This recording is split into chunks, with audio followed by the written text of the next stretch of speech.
Welcome to our new Friend or Foe recap. This past Mythic weekend, our staff was unfortunately unavailable, so our Week 3 matches proceeded off-broadcast. Therefore, we decided that this was the best way to cover the footage while respecting everyone's schedules.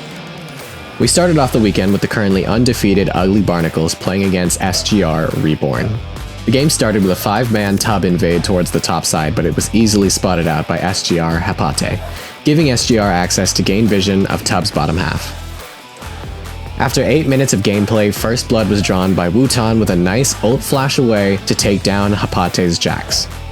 SGR could have stopped the bleeding, but Wutan and Ryer were able to snatch away a second kill after baiting Demon Lord Noi into the top tower. It didn't take long for Tub to consistently send people top lane to push their advantage even further. Meanwhile, Warplaque and Frozen were able to snatch away a small advantage by grabbing a kill onto Lamar in the bot lane. But in the end, a forced fight near the Dragon Pit spelled SGR's demise. The Ugly Barnacles were so ahead at this point that 2 more 5v5 team fights would seal the game away for them.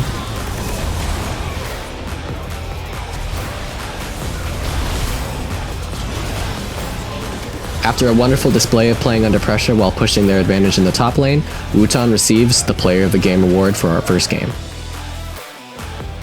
RLS vs Pog featured one of our returning champions, Life Orb Slowbro, returning back into the top lane. Our second game started off a lot faster than our first game. First blood was drawn by Bobrovsky after a nice gank top lane onto Anti. The game for RLS didn't spell doom quite yet, but almost every minute after first blood, a fight would explode in the bottom lane, featuring multiple Pog members teleporting in to widen the gap even further. 5v5 fights didn't seem to be on Pog's agenda, as they continuously roamed from lane to lane to pick up easy catches on the members of RLS. In the end, a spectacular Hex Flash ult knockup combo by Fat Ectomorph under RLS's mid tower sealed the deal and brought Poseidon their 5th game in the season.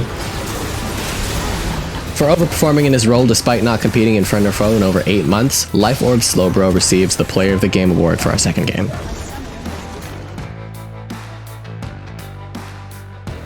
Our third game of the weekend saw Django's debut in Friend or Foe. In Udyr vs Baby, the game opened up with a simple gank bot lane that resulted in 3 teleports, drawing everyone's eyes down south. Despite all the movement bot lane, a nice hook from Antunes grants Django first blood onto Toxic Desire. Team Udyr received an immediate 3k gold lead after a gank from Baby, goes poorly, and Photograph and Antunes coordinate to wipe out their hopes and dreams. My personal favorite moment in the game was Django and Jaffe duking it out 1v1 in the top lane, resulting in both of them literally dying at the exact same time. A nice dive in the top lane gives Team Beep Boop some breathing room, wiping out 4 members of Udyr, but in the end a nice fight condensed in a hallway gave Django his time to shine, resulting in a quadra kill to end the game, and with such an amazing debut performance, it's no doubt that Django is the Player of the Game for our third game of the weekend.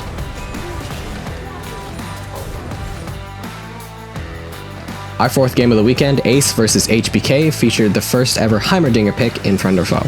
The game opened with a chase into Dragon Pit by Sword Blue and Vampiant, giving kills across both teams with everyone burning summoner spells early. The first real explosion happened at 13 minutes, with priority targets getting scattered all over the place.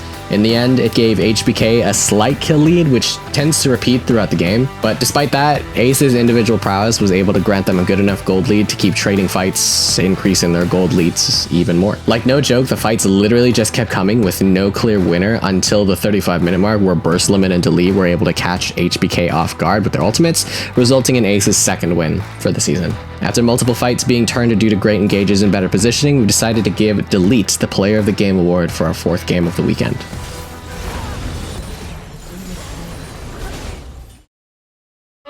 The second day of Week 3 opened with what probably would have been the match of the week, Poseidon Gaming versus the Ugly Barnacles. Since both of these teams currently top the standings, we should of course expect a close game. As both teams play the early game as cleverly as they can, Pog draws first blood with a nice re-engage onto Tub's bottom lane at 6 minutes. However, the game quickly equalized again with a nice gank by Ryer's Viego and Lazy Ostrich's Galio. The game really started to open up when Lamar the Lizard landed a nice hook onto Fat Ectomorph in response to Pog's Rift Herald Blunder, and a clean 3v3 fight by Tub gives them an advantage that they would then push for the next 30 minutes, responding to Pog's movements elegantly. After Mountain Soul and Baron buff, the game was decided with one final hook by Lamar onto Critadix Silas, exploding the game into the game-winning fight. For fantastic jungle tracking awareness and response time, Ryer's Viego receives the Player of the Game award for the 5th game of the weekend.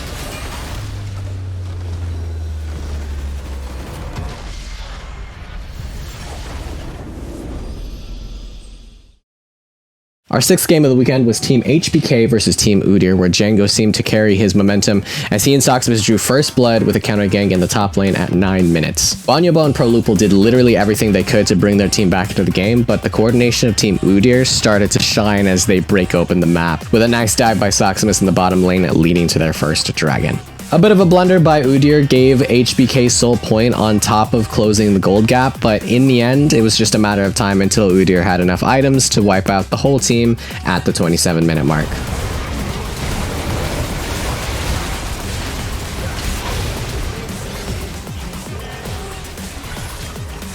With great counter gank threats and initiative in teamfights, Soximus receives the Player of the Game award for the sixth game of the weekend.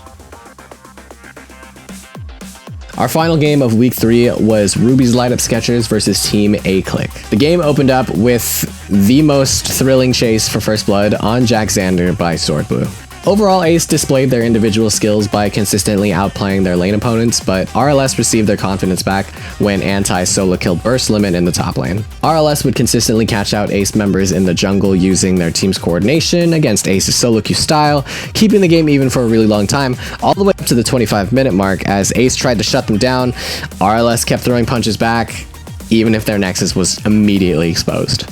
But finally, in the end, a clean quadra kill by Sword Blue ends the game, granting Ace their third win of the season and also granting Sword Blue the Player of the Game award for our final week 3 game. Thanks so much for watching. All of our match VODs can be found on our YouTube channel and our website. Make sure to check us out on social media and of course our Twitch channel and be part of our Friend or Foe community. Check out the Mythic League every Friday and Saturday at 4:30 p.m. Pacific Standard Time.